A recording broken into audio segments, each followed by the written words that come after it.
Hey guys, I hope that everyone is having a wonderful day. I just tried to get a quick run in because it is wonderful outside. As you are popping on here, let me know if you're team live or team replay.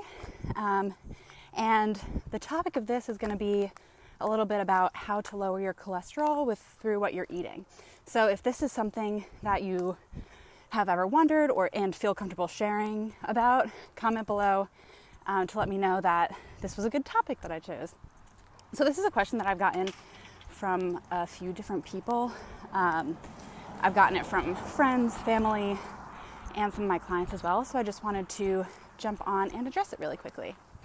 So cholesterol, for those of you who aren't as familiar with what it is, it's a blood marker of your cardiac risk. So what I mean by that is your cholesterol can indicate how likely you are to have a heart attack, because when your cholesterol is elevated, that means that your body is depositing fat in all of your blood vessels. Not all of them. It is depositing fat in some of your blood vessels, and it can cause clogged arteries. So ideally, we want cholesterol to be within a normal range so that we lower our risk of any sort of cardiac or heart disease event.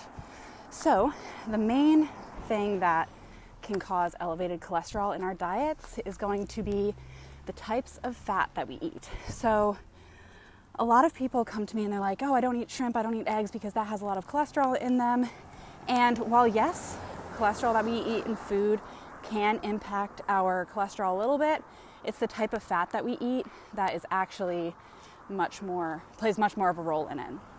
So that being said, there are 3 different types of fats that you get from the food that you eat. So we're going to start with the worst. So the worst of the worst is going to be trans fats. So trans fats are really one of the only things in food that have zero nutritional benefit. They lower your good cholesterol and raise your bad cholesterol. So ideally, we want to completely avoid them. And the best way to figure out whether or not something has trans fats in them is by reading the ingredients on the label. So if you look on the ingredients list on the label and it says partially hydrogenated oil, partially hydrogenated vegetable oil, partially hydrogenated whatever, that's just a longer word for trans fat. So that product that you just picked off the shelf, I would say put it right back where it came from and look at whatever's next to it. So the trans fats, since they've been getting such a bad rep lately, a lot of companies have actually redone their products to take them out of them. So a lot of things that you find in the grocery store, you can actually find a version that doesn't have trans fats in it. One example that I always like to give is Dunkin' Donuts versus Krispy Kreme. So Krispy Kreme donuts do have trans fats in them, whereas Dunkin' Donuts do not. So just because something is processed and one form of it has trans fats in it, it doesn't mean that every single brand will. But ideally, trans fats you want to eliminate because it can raise your bad cholesterol, lower your good cholesterol. Okay, that was fat number 1. Second type of fat is going to be your saturated fats. So saturated fats are solid at room temperature, but they're mostly going to be found in your animal products. So saturated fat is going to be found in meats and milks, or meat and dairy, but I like saying meat and milks because it has alliteration, so I call it meat and milk. So think of the fatty strip that you see on bacon or marbling in a steak. Think about the type of fat that you cut off your chicken when you get it from the grocery store. That solid fat at room temperature, that's saturated fat. Saturated fat, when we eat too much of it, can also raise our bad cholesterol. So ideally, we want to limit it. It's pretty impossible to cut it out from our diet completely. So we're just trying to limit this one. And how you do that is by choosing lower fat dairy and leaner proteins.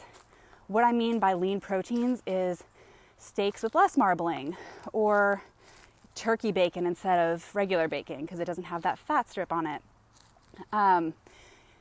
So for red meat, leaner cuts tend to be those that are loin cuts. So tenderloin, sirloin, loin chops, loin roast, Sirloin, did I say that already? Maybe.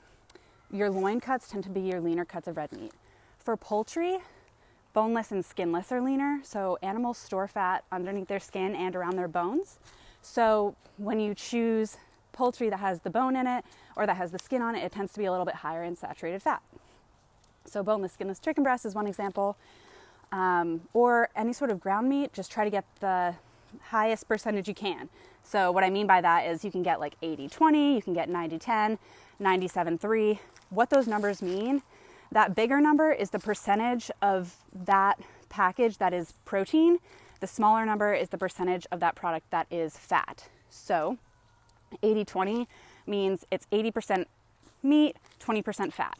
So if you get something that's 97-3, that means that 97% of that is protein and there's less fat in there. So that would be a better option.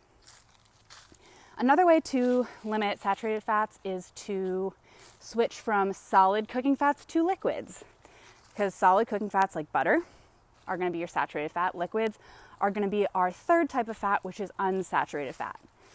This is the type of fat that can raise your good cholesterol, lower your bad cholesterol. So this is what we want to add more of to our diets.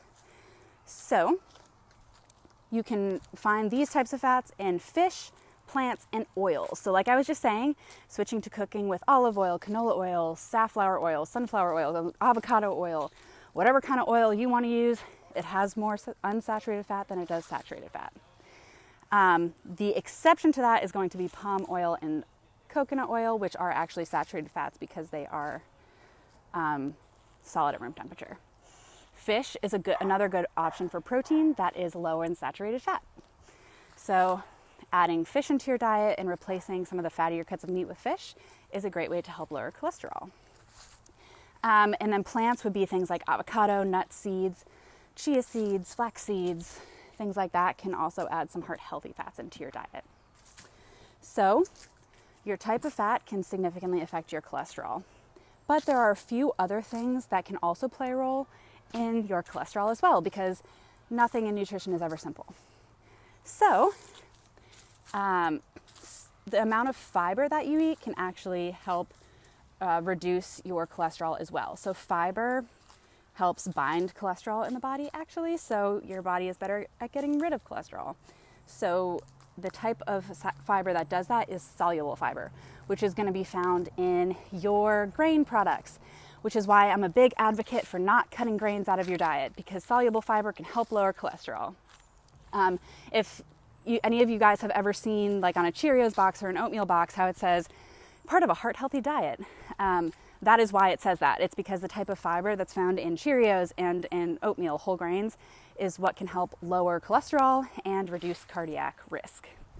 Another thing that can help lower cholesterol is exercise, because exercise actually is more important for your cardiac health really than for a lot of other parts of your health.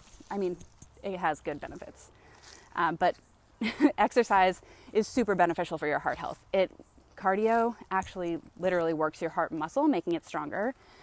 So it's better able to pump blood throughout your body, but exercise can also help lower your cholesterol. So, review of what I just talked about, because I just threw a ton of information at you. So, what affects your cholesterol mostly is going to be the type of fat that you eat.